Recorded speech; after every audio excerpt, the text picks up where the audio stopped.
20 साल हो गए, क्या कुछ नहीं हुआ, क्या कुछ नहीं किया गया, लेकिन भलाई होता गया।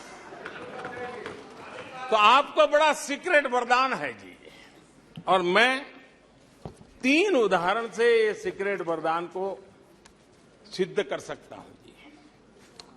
आपको ध्यान होगा कि इन लोगों ने कहा था बैंकिंग सेक्टर के लिए, बैंकिंग सेक्टर डूब जाएगा, बैंकिंग सेक्टर तबाह हो जाएगा, देश खत्म हो जाएगा, देश बर्बाद हो जाएगा, न जाने क्या क्या कहा था।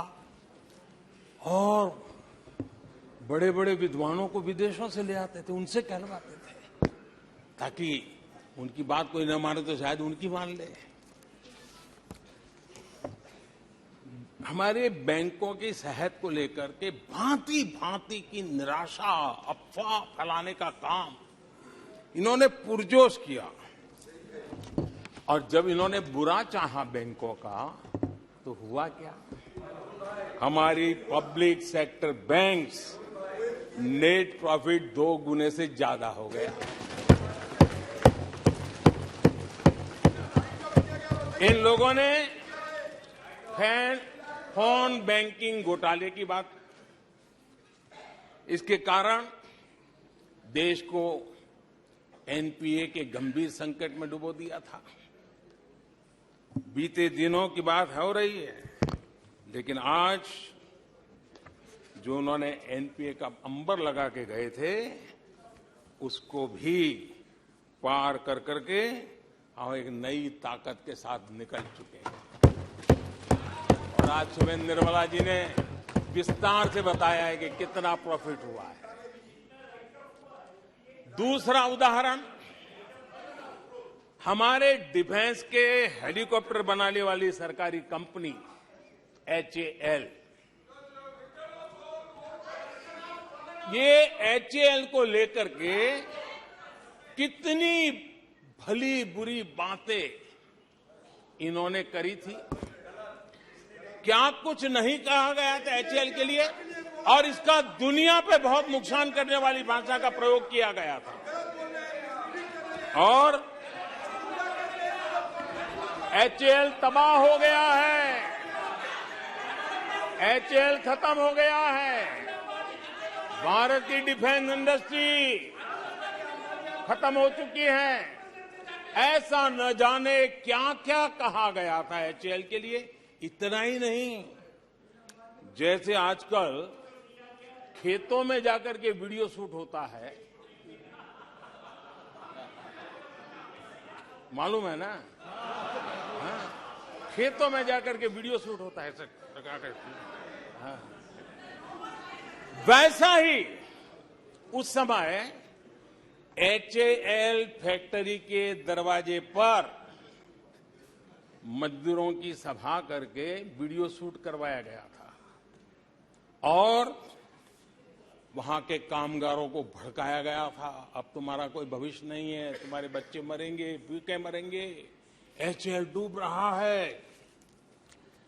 देश की इतनी महत्वपूर्ण इंस्टीट्यूट को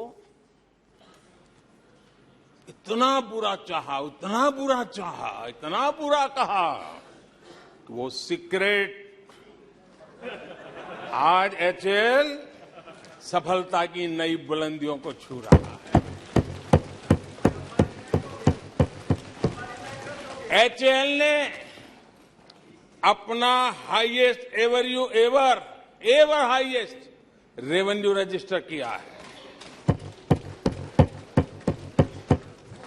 इनके जी भर करके गंभीर आरोप के बावजूद भी वहां के कामदारों को, वहां के कर्मचारियों को उकसाने की भरपूर कोशिश के बावजूद भी आज एचएएल देश की आन बान शान बन के उठ रहा है। आदरणीय अध्यक्ष जी, जिसका बुरा चाहते हैं वो कैसे आगे बढ़ता है, मैं तीसरा उदाहरण देता हूं। आप जानते हैं एलआईसी के लिए क्या क्या कहा गया था? एलआईसी बर्बाद हो गई, गरीबों के पैसे डूब रहे हैं, गरीब कहां जाएगा? बेचारे ने बड़ी मेहनत से एलआईसी में पैसा डाला है। क्या कहें, जितनी उनकी कल्पना शक्ति थी, जितने उनके दरबारियों ने कागज पकड़ा दिए थे, सारे बोल लेते थे वो, सारे बोल लेते थे। लेकिन आज एलआईसी लगातार मजबूत हो रही है। शेयर मार्केट में रुचि रखने वाले को भी ये गुरु मंत्र है कि जो सरकारी कंपनियों को ये लोग गाली देना, आप उसमें दांव लगा दीजिए साहब, अच्छा ही होने वाला है।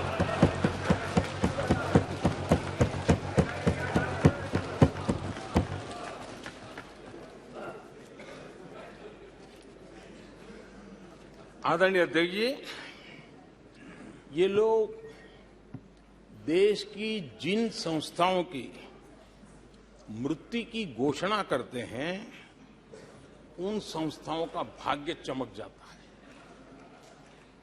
और मुझे विश्वास है कि ये जैसे देश को कोसते हैं, लोकतंत्र को कोसते हैं, मेरा पक्का विश्वास है देश भी मजबूत होने वाला है, लोकतंत्र भी मजबूत होने वाला है, और हम तो होने ही वाले हैं।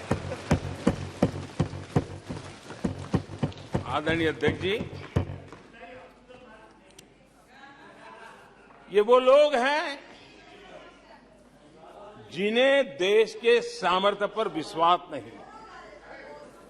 इन लोगों को देश के परिश्रम पर विश्वास नहीं है, देश के पराक्रम पर विश्वास नहीं।